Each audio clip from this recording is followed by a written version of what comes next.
काल ते प्रकरण झालं आशा भोसलेंचं. त्या पाकिस्तानी कलावंतांना इकडे येऊन नाचवतायत, गायला लावतायत. आणि आशाताई काय म्हणतायत, अतिथी देवो भव. मग कसा पकडला तेव्हा काय बोललात? ये बाबा, अतिथी देवो भव, अतिथी देवो भव, ये.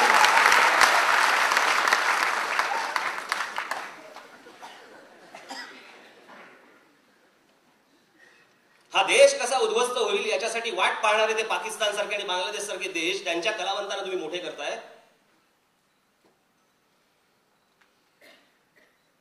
आशाताईंबद्दल पूर्ण आदर आहे, याच्यामध्ये काही प्रश्नच येत नाही. एवढे मोठे कलावंत या देशाने दिलेले आहेत.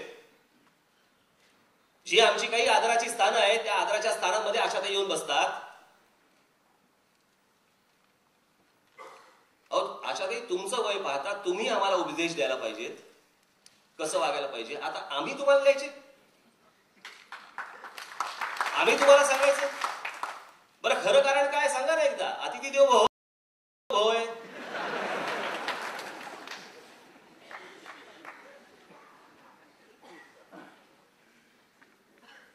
असा आवाज, अशी गायकी जगाच्या पाठीवर कुठे मिळणार नाही. लता दीदी, आशाताई, ही केवढी मोठी रत्न या महाराष्ट्राने दिली या देशाला, जगाला. आणि आशाताई, तुम्ही हे करावं. प्रत्यक्ष भेटल्यावरती तुम्ही सावरकरांच्या गोष्टी सांगणार.